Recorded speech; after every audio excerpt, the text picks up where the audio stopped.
chào mừng bạn đến với kênh của Ni. Ni rất vui khi được gặp lại bạn trong video hôm nay. Hôm nay Ni chia sẻ mẫu móc mới của Ni, cuốn Phốc Sóc. Đây là đề xuất của các bạn đã gửi đến và hôm nay Ni đã hoàn thành xong video để gửi tặng đến các bạn rồi. Ni hy vọng là các bạn sẽ thích mẫu móc này. Ni cảm ơn các bạn đã yêu thương, like, chia sẻ và đăng ký kênh của Ni nha. Ni chúc bạn có một sản phẩm đẹp, chúc bạn luôn vui vẻ, hạnh phúc và bình an nha. Đây là loại len mà Ni sử dụng để móc bé Phốc Sóc. Cái sợi len này người Việt mình gọi là len mi Nhật. Cái sợi lông của nó này có chiều dài là 2 cm. Kích thước của sợi lông này khoảng 7 mi. Và để móc cái bé Phốc Sóc thì Ni đã chập đôi sợi len lại. Thì để chập đôi hai sợi len thì Ni sử dụng một sợi len ở ngoài và một sợi len ở trong cái lõi này. Mình kéo một đầu ở trong lõi này ra. Và Ni đã chập đôi hai cái sợi len này để mi móc. Khi mà chập đôi hai sợi len này lại thì Ni sử dụng đầu kim là 2.0. Đối với những bạn mà mới tập móc mà nhìn không quen nha, thì mình có thể chập thêm một sợi len khác màu thì nó sẽ dễ nhìn hơn một xíu. Đi đã chập thêm cái sợi len này. Sợi len này có kích cỡ là 0,5 mi. Nếu mà mình không có sử dụng thêm sợi len đó thì mình móc số 2. Còn nếu mà mình chập thêm mình có thể tăng lên là 2.5 hoặc 2.25 tùy thuộc vào cái sợi len mà mình tăng thêm nha. Để mình dễ nhìn thấy cái mũi móc này nè. Thì mình vừa móc mình vừa đẩy mấy cái sợi lông của cái sợi len này ra phía sau nha. Mình đẩy cái tay này, một tay ra phía trước này, một tay ra phía sau này. Chủ yếu mình đẩy hết mấy cái sợi lông ra phía sau để mình nhìn thấy cái rõ cái mũi móc nha. Mình đẩy cái sợi lông ra hai bên, nhất là đẩy sợi lông ra phía sau nha, để mình nhìn thấy cái mũi móc nó rõ hơn.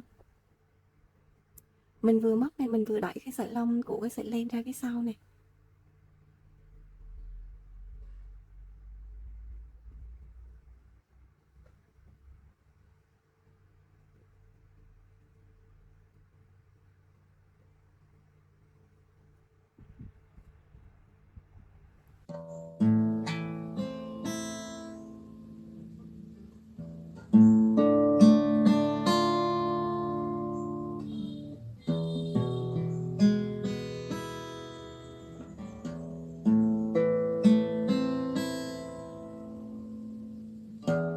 Hàng đầu tiên là mình có một vòng tròn ma thuật 6 mũi móc đơn.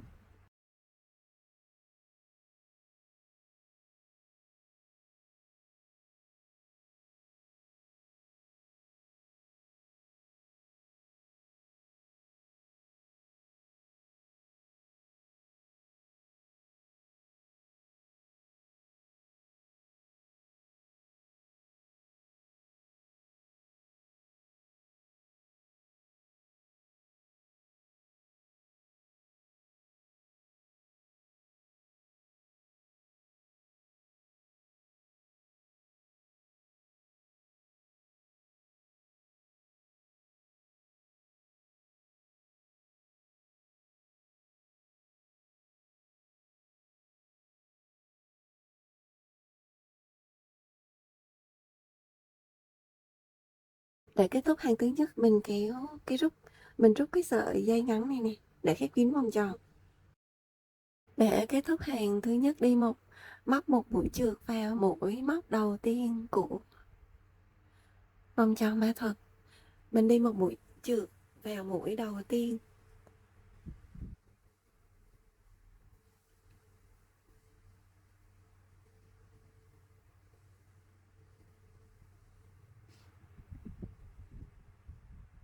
Mình đi một mũi trượt nhỏ xíu nha. Mình kéo căng cái sợi len đó thì mũi trượt của mình nó sẽ nhỏ. Hàng thứ hai là mình có 6 mũi tăng. Mũi tăng là mình móc 2 mũi móc đơn cùng một chân móc. Để bắt đầu hàng thứ hai thì đi lên một bính nhỏ xíu. Để mũi bính của mình nó nhỏ thì mình cũng kéo căng cái sợi len nè, thì mũi bính của mình nó sẽ nhỏ. Mũi đầu tiên là mình đâm kim vào đúng cái mũi mà mình mới vừa đi mũi trượt móc một mũi tăng. Nên sử dụng cái sợi len khác màu này để đánh dấu mũi đầu tiên của hàng nha.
Này đã móc xong 6 mũi tăng. Để kết thúc hàng thứ hai, mình cũng đi một mũi trượt nhỏ xíu vào mũi đầu tiên của hàng thứ hai. Mình kéo căng cái sợi len này thì cái mũi trượt của mình nó sẽ nhỏ.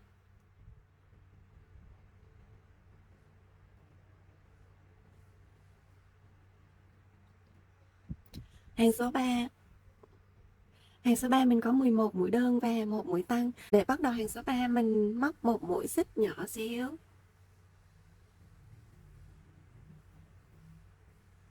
Mũi đầu tiên của hàng số 3 mình đâm kim vào đúng cái mũi mà mình mới vừa đi mũi trượt.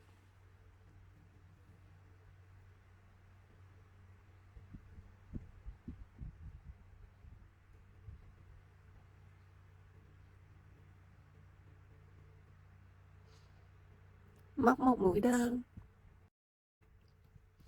Và chân bên cạnh một mũi đơn thứ hai, mình có 11 mũi đơn và một mũi tăng.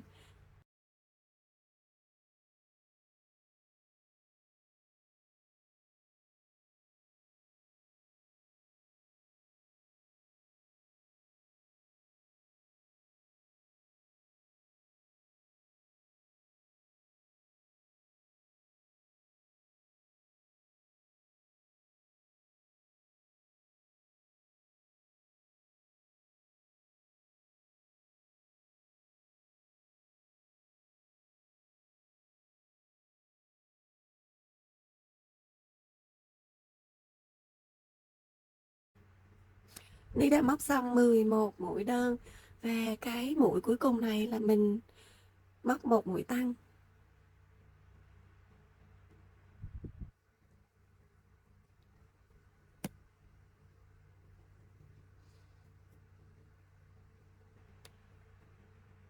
Để kết thúc hàng thứ ba cũng đi một mũi trượt nhỏ xíu vào mũi đầu tiên của hàng số 3.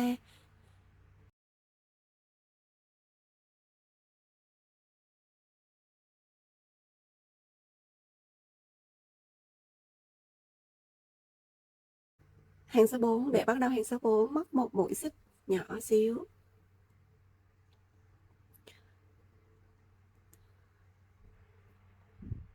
Mũi đầu tiên của hàng số 4 là một mũi tăng. Mũi đầu tiên mình đâm kim đúng vào cái mũi mà mình mới vừa đi mũi trượt.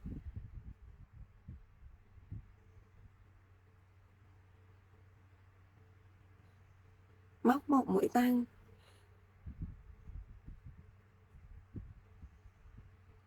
Và các chân còn lại là mũi đơn. Mình có 12 mũi đơn. Các bạn cứ làm theo công thức nha. Nay sẽ gặp lại bạn ở hàng số 7.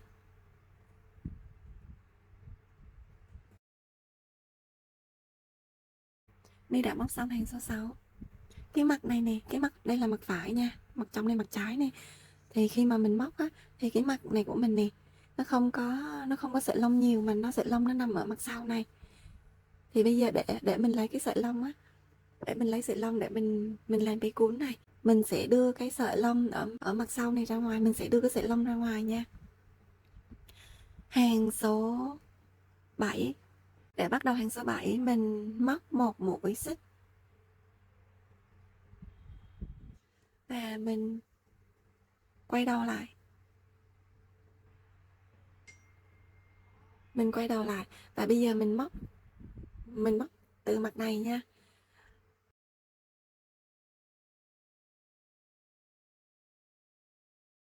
Bắt đầu từ hàng số 7 là mình móc theo cái mặt này nha. Đầu tiên là mình có 5 mũi đơn nè.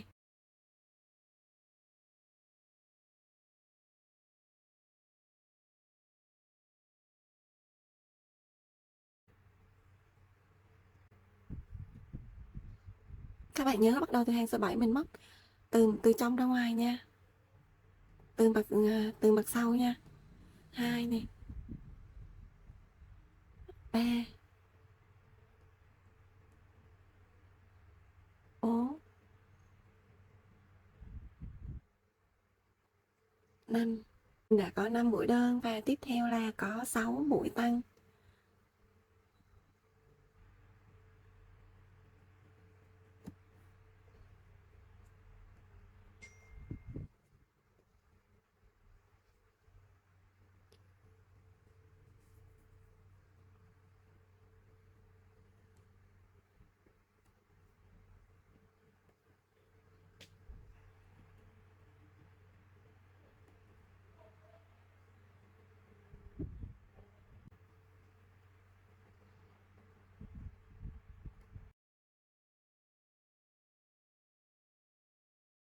Tiếp theo là mình có 5 mũi đơn.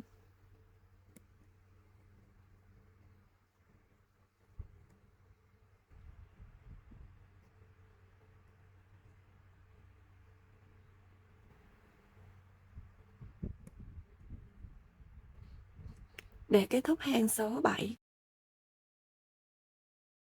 cũng móc một mũi chược nhỏ xíu vào mũi đầu tiên của hàng số 7.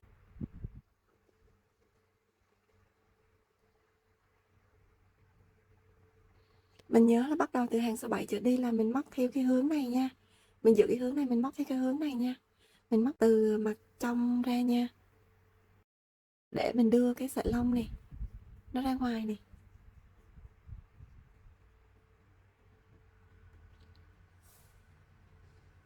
Mình nhớ là mình móc mặt sau đây nha. Hàng số 8.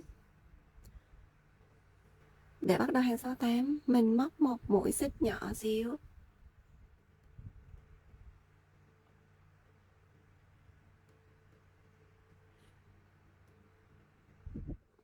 Mũi đầu tiên mình cũng đâm kim vào đúng cái chân mà mình mới vừa, cái mũi mà mình mới vừa đi mũi chược. Móc một mũi đơn, chân bên cạnh mũi đơn thứ hai.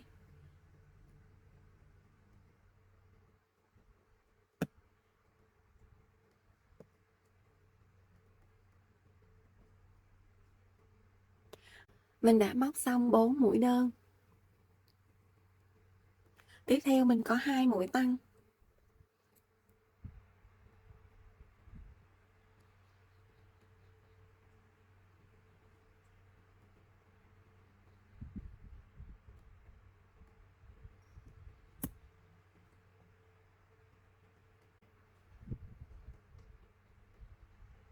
Tiếp theo mình có 3 mũi đơn.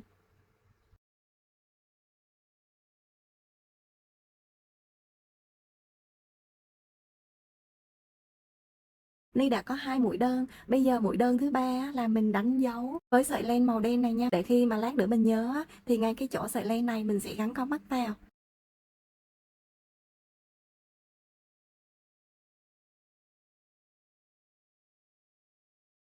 Tiếp theo là có một mũi tăng.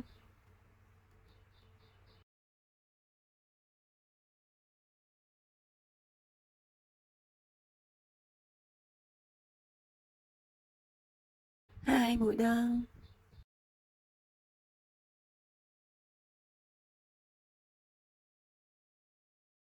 Và một mũi tăng.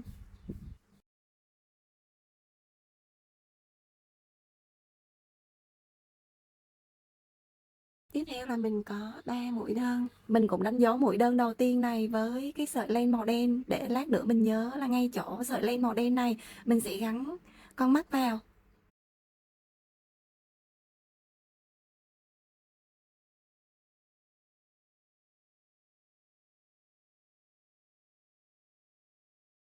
Lần tiếp theo mình có 2 mũi tăng và 4 mũi đơn.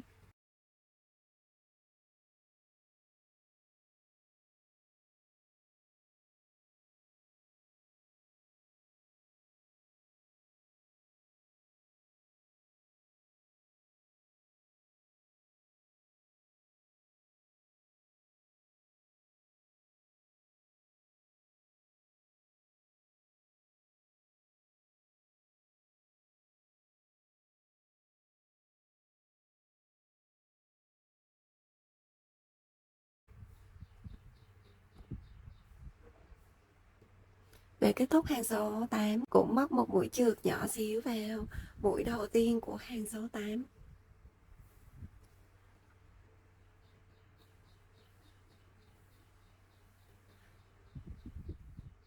Từ hàng số 9 cho tới hàng số 15 là mỗi hàng có 28 mũi đơn. Để bắt đầu hàng số 9 cũng móc một mũi xích nhỏ xíu. Mũi đầu tiên của hàng số 9 cũng đâm kim vào đúng cái chân mà mình mới vừa đi mũi chược.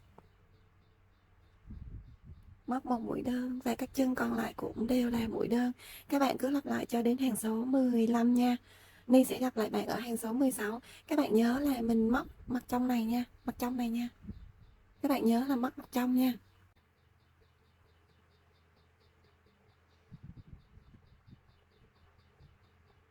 Đối với những bạn mà không quen móc cái sợi này hoặc là mới tập móc á, thì sẽ rất là khó nhìn thấy cái hàng á. Thì Ni nghĩ là nếu mà mình không quen thì chuẩn bị sẵn một tờ giấy và một cây bút. Khi mà mình móc tới hàng nào thì mình ghi vào hàng đó. Ví dụ mình móc hàng 1 mình ghi hàng 1. Ví dụ như là mình móc tới hàng số 2 thì mình ghi là hàng số 2. Mình móc tới hàng số nào thì mình ghi hàng số đó nha, để mình không có bị lộn á, đối với những bạn mà không quen móc cái sợi len này á. Ni đã móc xong hàng số 15. Các bạn nhớ là từ hàng số 7 là mình luôn móc mặt trái này nha. Mình móc mặt bên này nha, để mình đưa cái sợi lông ra ngoài này. Mình đưa cái sợi lông này ra ngoài này. Mình móc mặt bên này nha, nhớ nha. Bình thường là mình móc như vậy, nhưng mà đối với hàng số 7 trở đi là mình móc mặt trái này để mình đưa cái sợi lông ra ngoài. Hàng số 16. Để bắt đầu hàng số 16 cũng móc một mũi xích nhỏ xíu. Mũi đầu tiên của hàng số 16 đâm kim vào đúng cái chân, cái mũi mà mình mới vừa đi, mũi trượt. Móc một mũi đơn. Chân bên cạnh, mũi đơn thứ hai.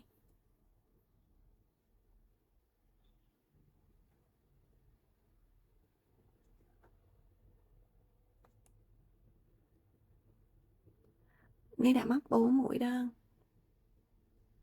Tiếp theo là mình có 2 mũi giảm, là mình móc 2 mũi chụm đầu thành một mũi giảm.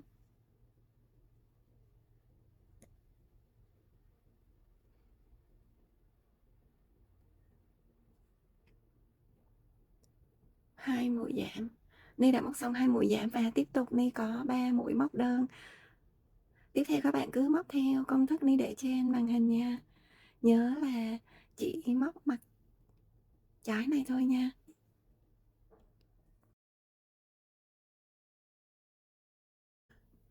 Để cái đầu có thể quay được như vậy, mình cần có 2 hạt nút. Đối với sợi len mà Ni đang sử dụng thì Ni sử dụng hạt nút 1,5 cm và một đoạn dây kẽm dài khoảng 15 cho tới 20 cm.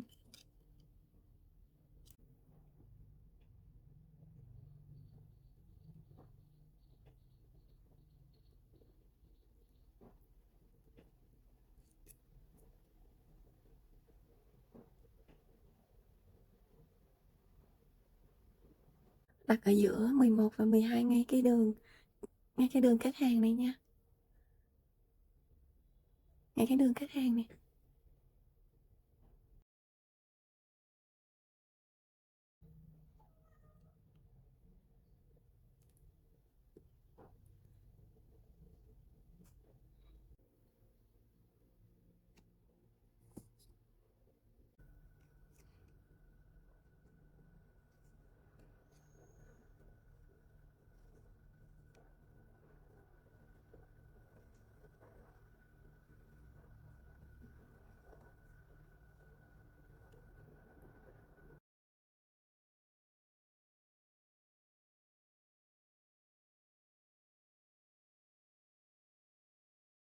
Để cái hạt nút này nó sát vô cái thành len nha, đừng có để bị cột bông nha.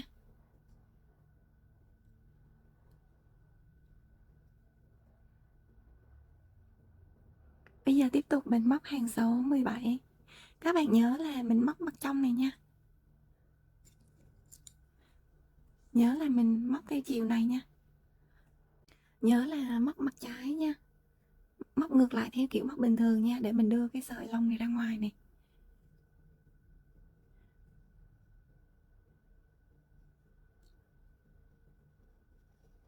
Hàng số 17 mình có 5 mũi đơn, 6 mũi giảm và tiếp tục là 5 mũi đơn.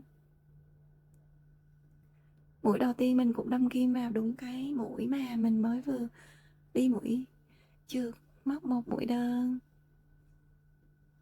Chân bên cạnh, mũi đơn thứ hai.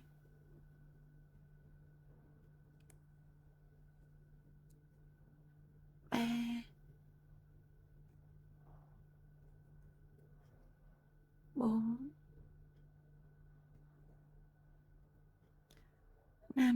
Ni đã móc xong 5 mũi đơn, nhớ là móc mặt trong nha. Và tiếp tục là có 6 mũi giảm.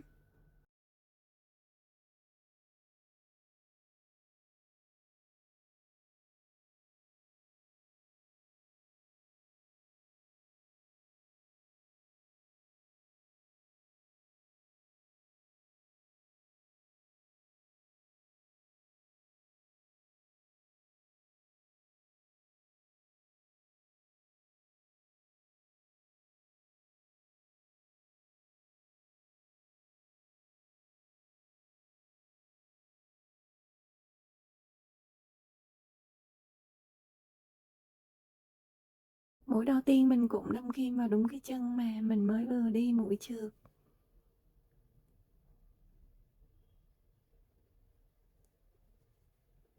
Móc một mũi đơn, nhớ là móc mặt sau nha. Nhớ là mình móc mặt trong này nha. Một nè, chân bên cạnh, mũi đơn thứ hai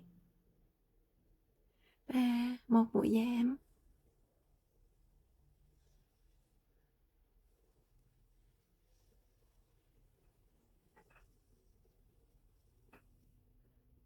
Ni có 2 mũi đơn và một mũi giảm.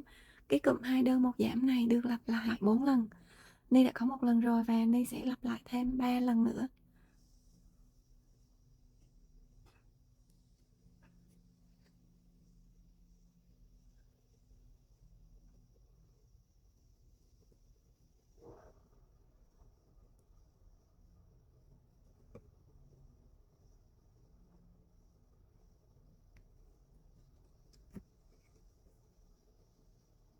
Hai lần nè. Ni đã móc xong cụm 2 đơn và một giảm được lặp lại 4 lần.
cái sợi màu đen này nè, lát nữa mình sẽ gắn con mắt vô.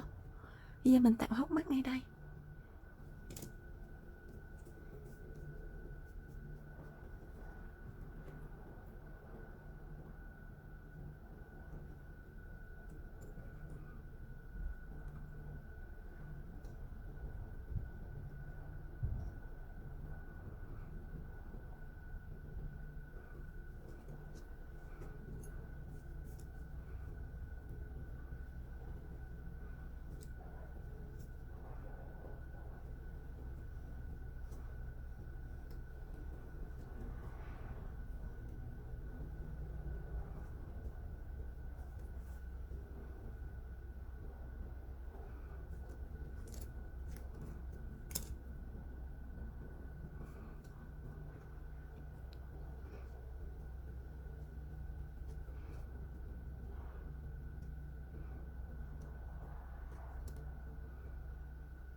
Mình tạo hốc mắt ngay cái giữa màu đen.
Bây giờ mình móc cái phần lưỡi này.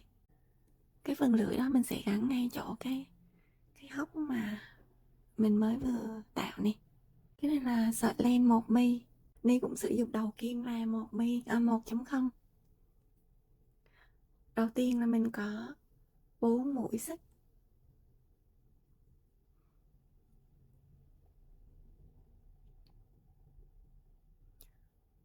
1 2 3 4.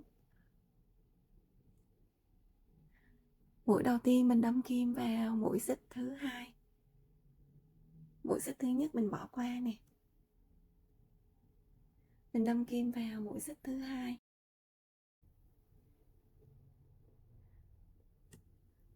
Móc một mũi đơn. Mũi đơn thứ hai chân bên cạnh. Ở cái cạnh này mình móc 4 mũi nửa kép cùng một chân.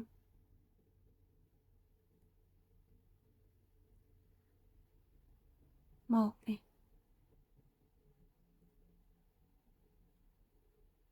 2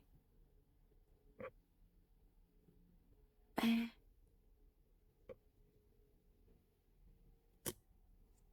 4. 4 mũi nửa kép cùng một chân. Cái cạnh đối diện đây nè, mình móc 2 mũi đơn.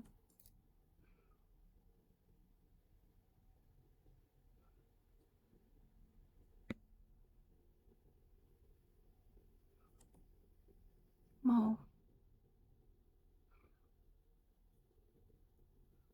2. Mình sẽ đi một mũi kết hàng vào đây.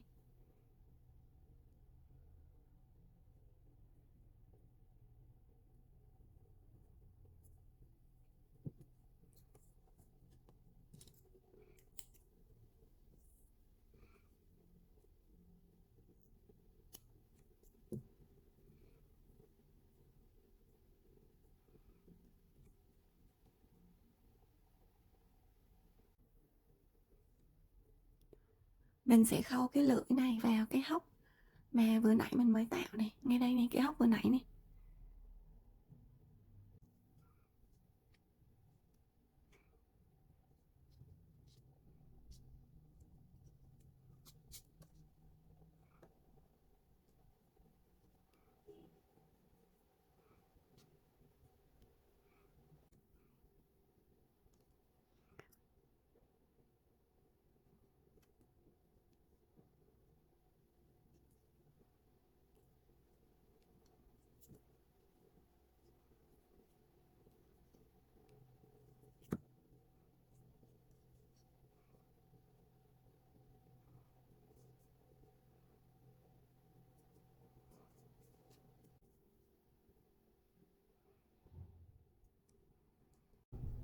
Ở ngay hai cái sợi chỉ màu đen này này mình sẽ gắn con mắt vô đây nha.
Mình lật ngược cái tay lại, mình lật cái mặt trái ra ngoài để mình lấy cái sợi lông dài.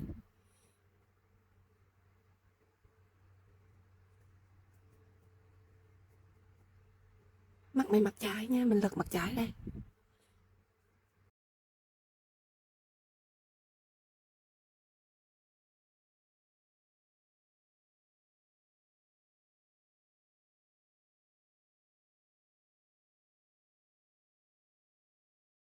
Tiếp theo là mình đi mũi chữ cho hai cái mép này nó kín lại.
Cái tay này nó hơi bù xù này, mình tỉ bớt cho nó gọn nha.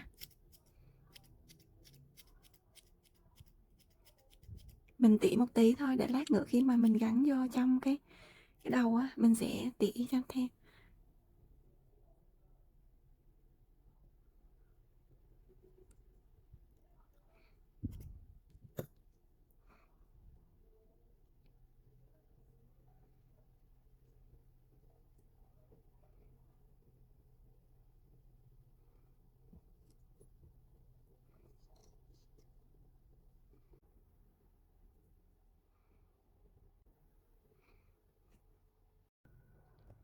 Cái tay này thì bạn cứ gắn lại trên đỉnh đầu nha. Khoảng hàng 11, 12, 13 á, hai cái tay này cách nhau khoảng 5 đến 6 mũi. Bạn cứ để khoảng khoảng trên đỉnh đầu á, chứ cái lông nó tùm lum như vậy thì đếm rất là cực, cứ nhắm nhắm thấy ổn thì mình gắn thôi.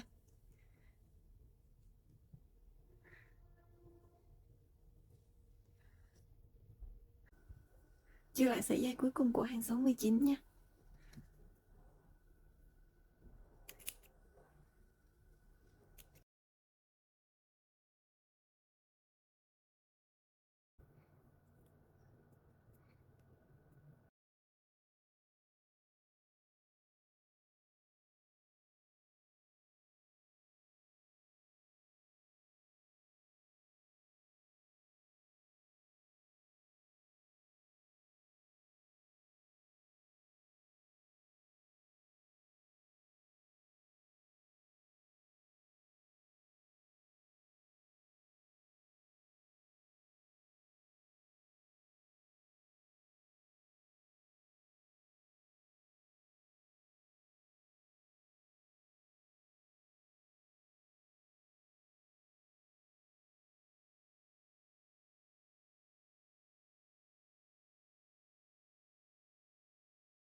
Bây giờ á, mình tỉ bớt cho nó khỏi bù xù đi.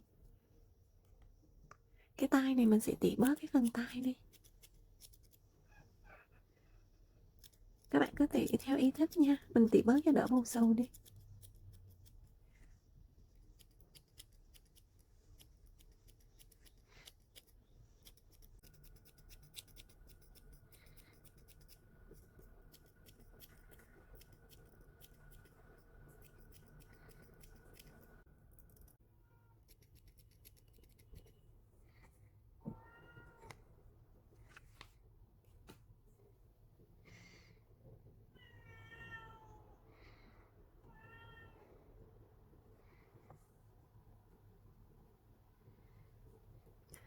Đây là bút chì.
Để bắt đầu hàng số 14 cùng đi lên một mũi xích nhỏ xíu.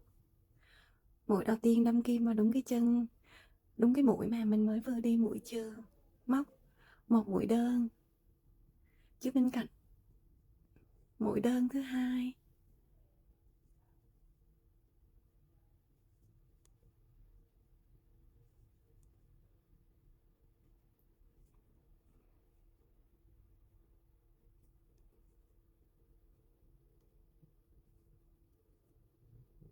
Ni đã móc xong 8 mũi đơn. Và tiếp theo là mình lên 6 mũi xích. 1, 2, 3, 4, 5, 6. Bỏ 4 mũi. Mình bỏ qua 4 mũi. 1, 2, 3, 4. Bỏ qua 4 mũi, đâm kim vào mũi thứ 5. Móc tiếp 6 mũi móc đơn. 1,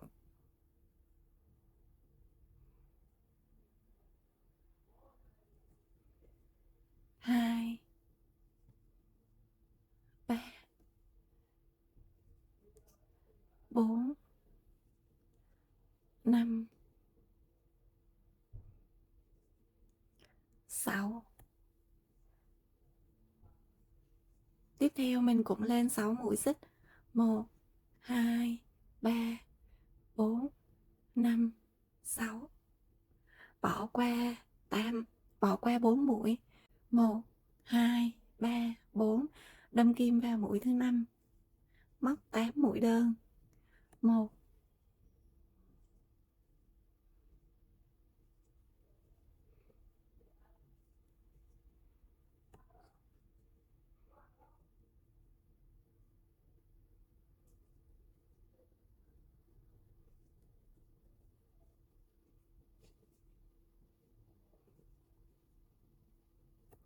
để kết thúc hàng thứ 14 đi một mũi chượt nhỏ xíu và mũi đầu tiên của hàng. Hàng số 15. Bắt đầu hàng số 15 lên một mũi xích nhỏ xíu. Mũi đầu tiên cũng đâm kim vào đúng cái mũi mà mình mới vừa đi mũi chượt. móc một mũi đơn chia bên cạnh,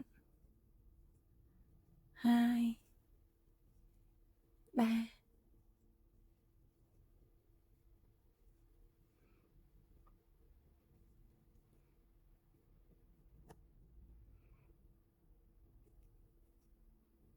Ni đã móc xong 7 mũi đơn. Tiếp theo là mình có một mũi tăng. Mình móc 6 mũi đơn trên cái dây xích, 6 mũi xích vừa nãy mình mới tạo.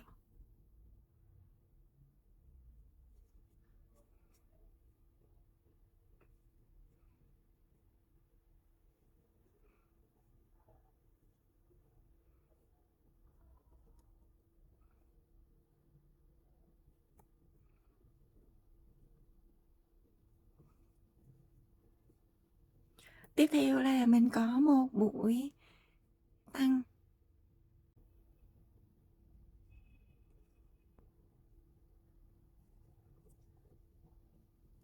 4 mũi đơn,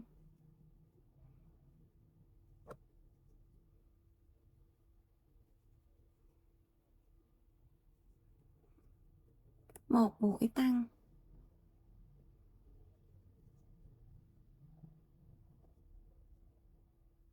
tiếp theo mình cũng đi 6 mũi đơn trên cái dây xích.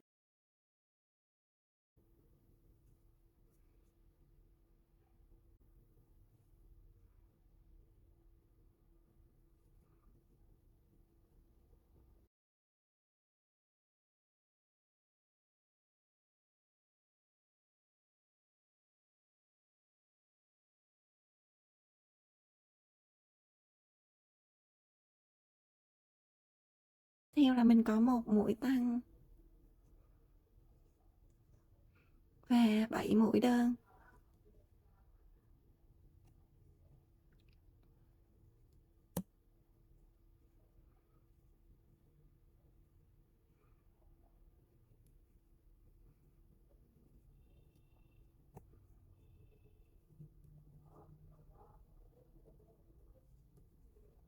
Kết thúc hàng cũng đi một mũi chườm nhỏ xíu vào mũi đầu tiên của hàng.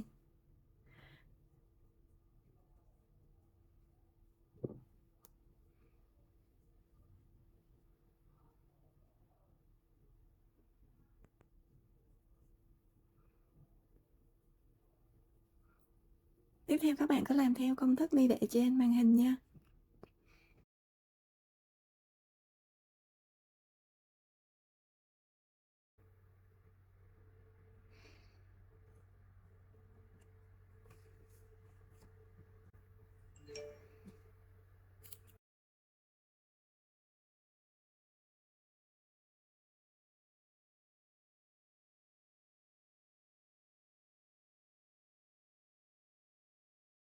Đây là mặt phải nè, trong đây là mặt trái này nha. Ở trong đây là mặt trái nè, mà tại vì mình cần mấy cái sợi lông á, cho nên là mình lột mặt trái ra ngoài nha.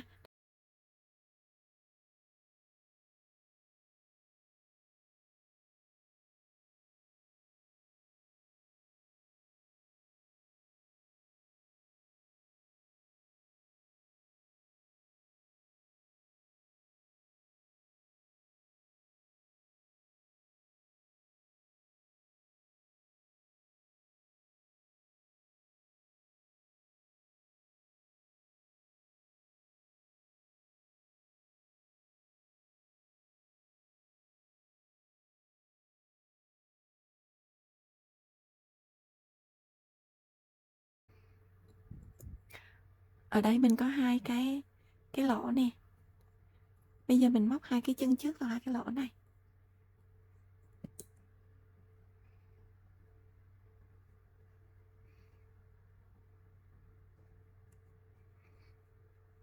Đây là hai cái chân trước nè. Ở dưới đây nè. Ở dưới đây có 4 cạnh nha. 1 nè, 2 nè, 3 nè, 4. Ngay góc này mình móc một mũi. Ở trên đây có 6 cạnh. 1, 2, 3, 4, 5, 6. Và ngay cái góc này mình cũng móc một mũi. Là tổng cộng ở đây là có 4 nè. 1, 6, 1. Tổng cộng mình có 12 mũi.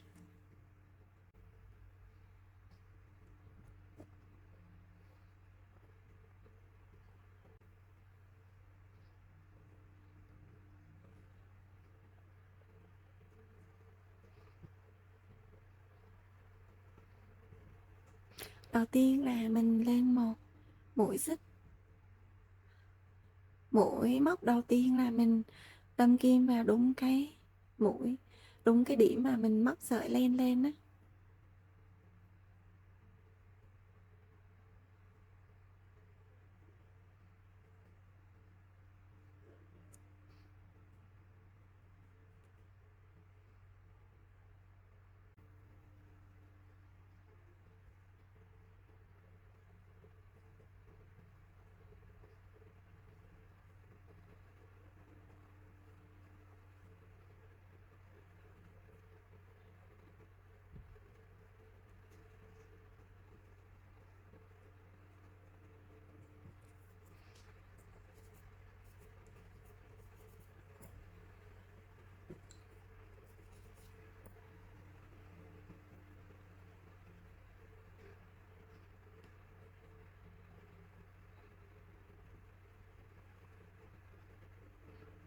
Ni đã móc xong 4 mũi ở ngay cái góc này.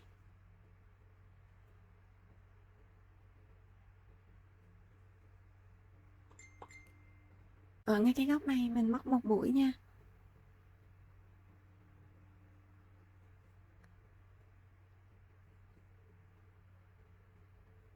Và móc 6 mũi ở trên đây.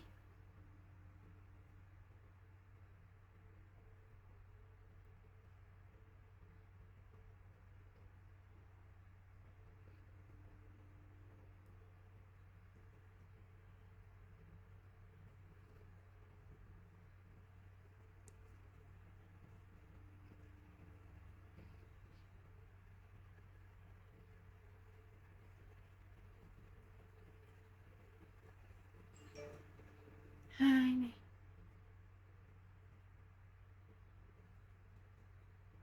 3,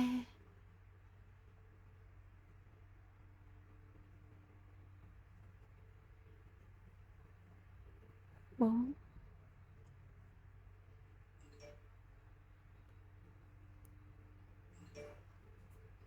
5,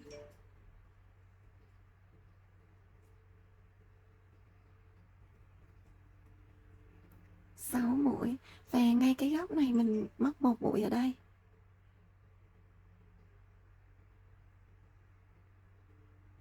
Tổng cộng mình có 12 mũi. Hàng thứ hai mình cũng có 12 mũi móc đơn.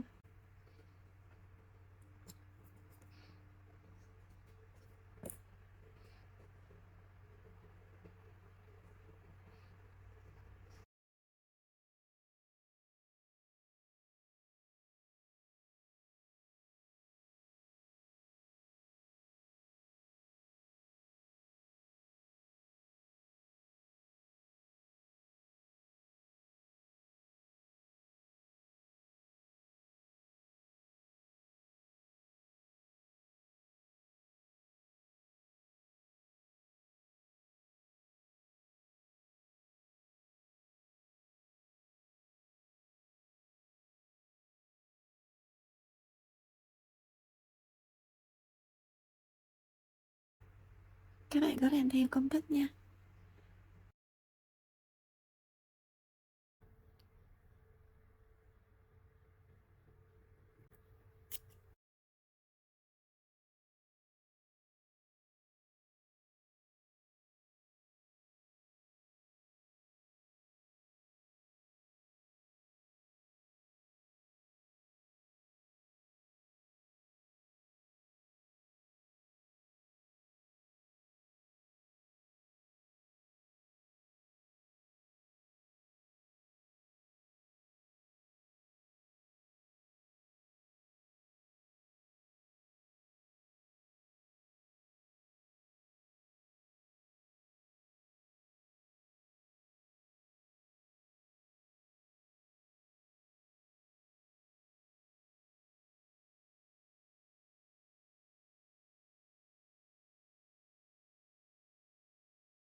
Ở đây hàng số 3 thì Ni đã móc xong cụm một đơn và một tăng được lặp lại 2 lần.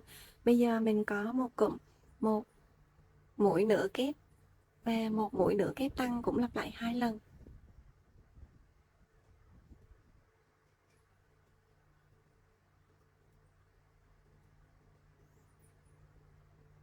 Một mũi nửa kép nè và mũi nửa kép tăng.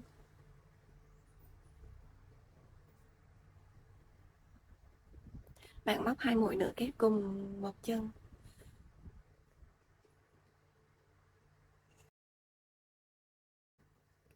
Ni đã có một lần rồi và Ni lặp lại lần thứ hai. Một mũi nửa kép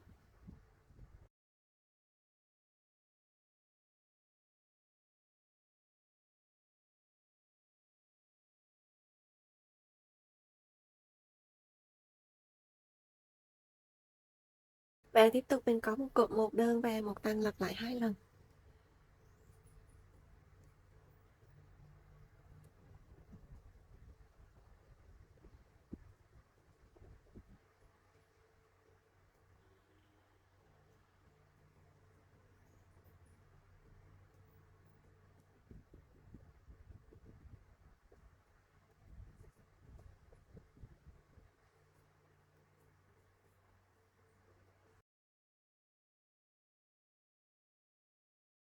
Ni móc xong hàng số 7. Đây là mặt phải nha, còn trong đây nè là mặt trái nè. Bây giờ mình lột mặt trái ra ngoài nha, đây mặt phải mình cho vào trong nha.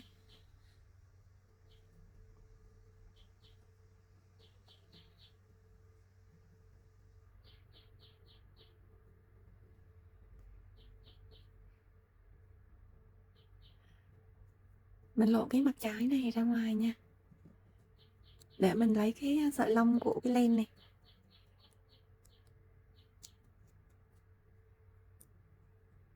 Và tiếp tục mình móc hàng số 8.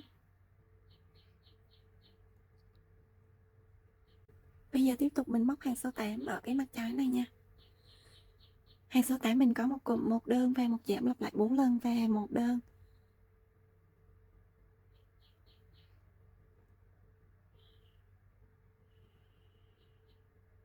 Một đơn nè.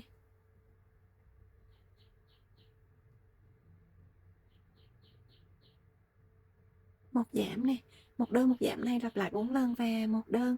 Ni có một lần rồi và Ni lặp lại 3 lần nữa.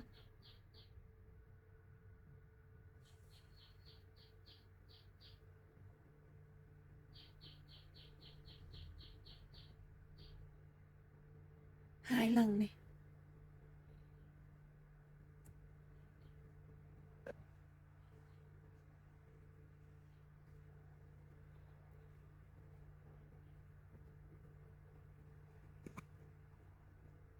Ba lần.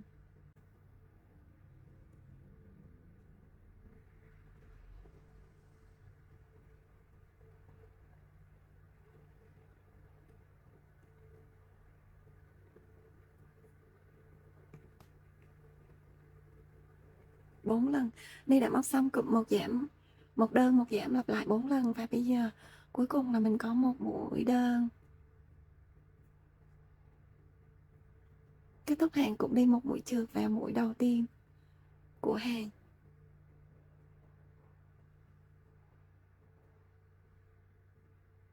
Hàng số 9, số 10 mỗi hàng có 8 mũi đơn.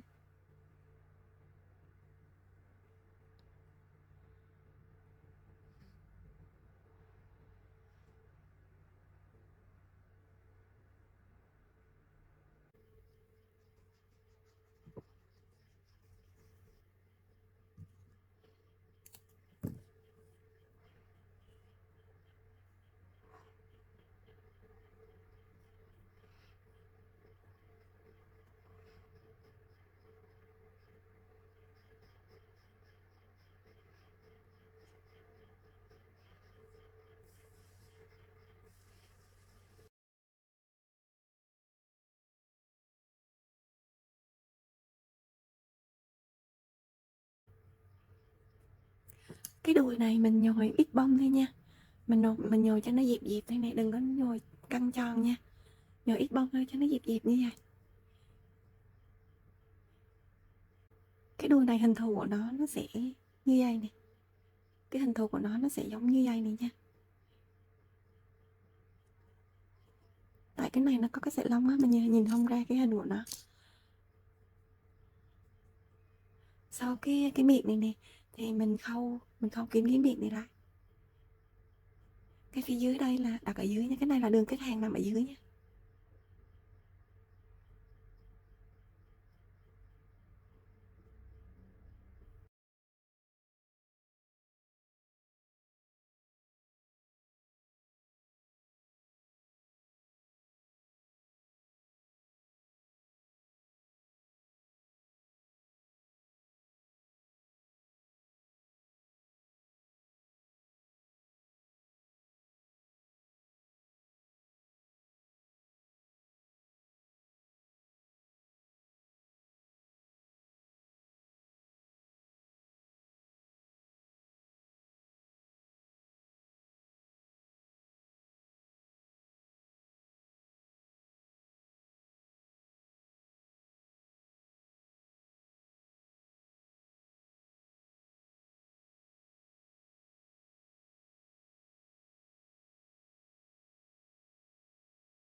Đây đã móc xong hàng 13. Bây giờ tại hàng 13 nè, mình lộn ngược cái đuôi này lại nha.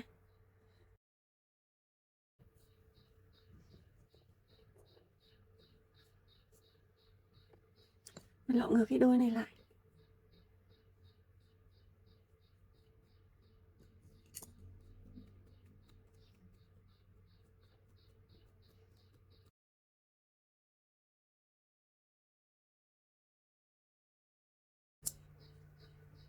Bây giờ mình tiếp tục mình móc hàng số 14.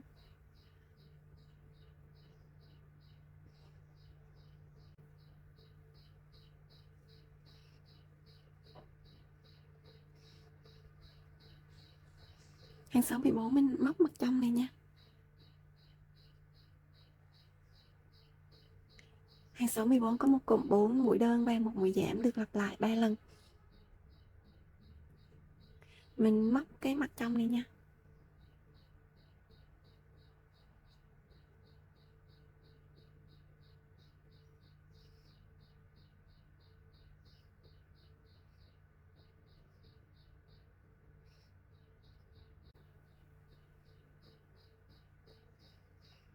Bốn mũi đơn nè và một mũi giảm.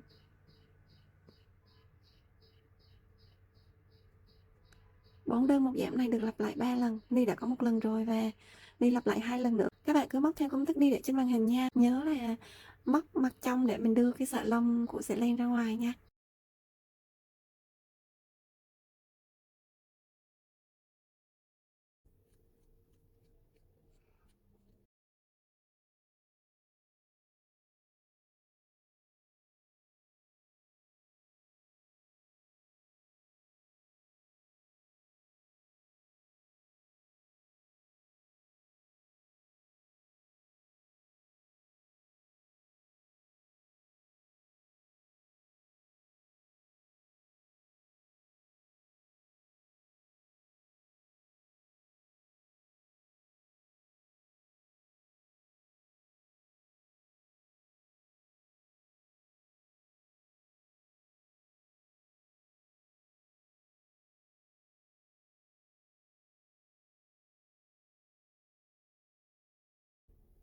Để cái đầu nó quay được á, thì mình cần có một cái mảnh len để mình gắn lên đây.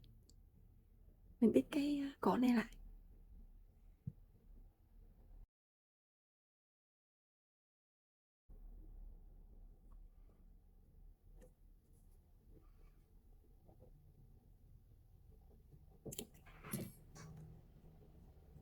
Cái này là mặt phải nè, cái này là mặt trái nè. Mình đưa cái mặt có cái sợi lông này lên, mình đưa cái mặt trái ra. Mình đưa cái mặt này lên nha. Cái sợi ngắn này thì mình giấu nó đi.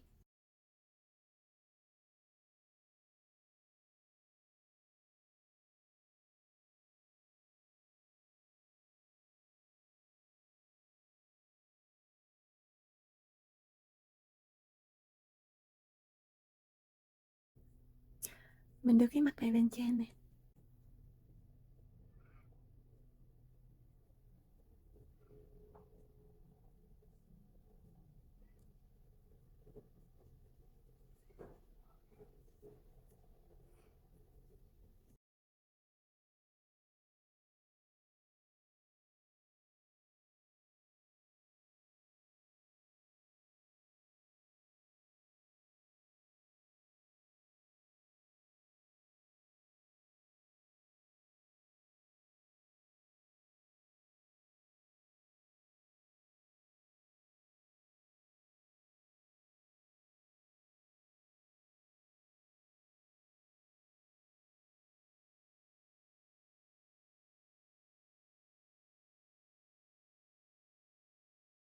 Mình khâu cái mảnh này được một nửa nha. Mình khâu tới đây mình dừng lại để mình gắn cái đầu vào nha.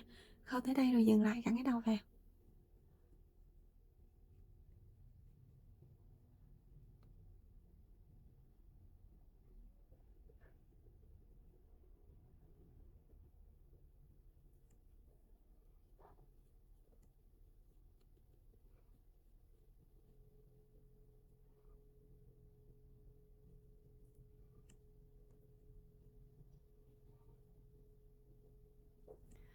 Mình khâu được một nửa rồi nè.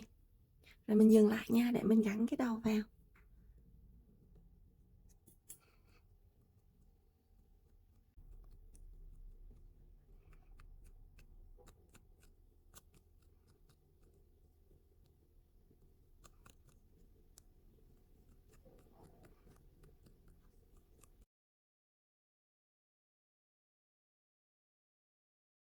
Mình gắn vô cái chỗ ngay chỗ cái trung tâm của vòng tròn ma thuật á.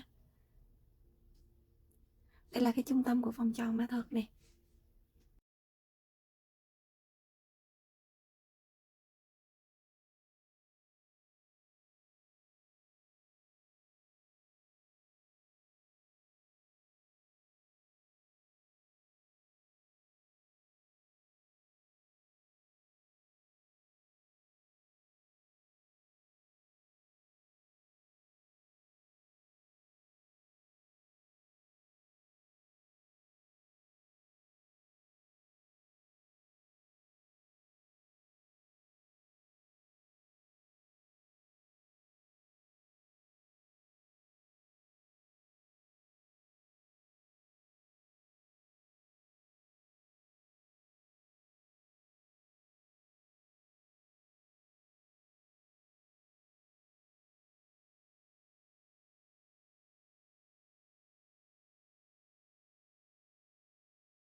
Mình siết chặt cái hạt nút này vô sát cái đầu nha.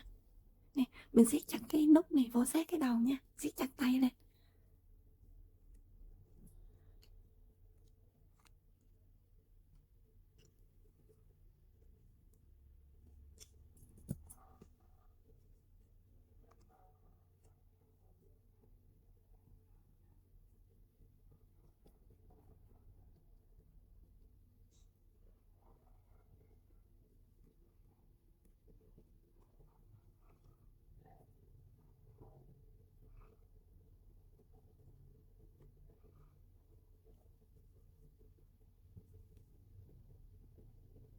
Nhớ là siết chặt cái hạt nút mới vô cái đầu nha. Xong bây giờ mình khâu kín hết cái cổ này.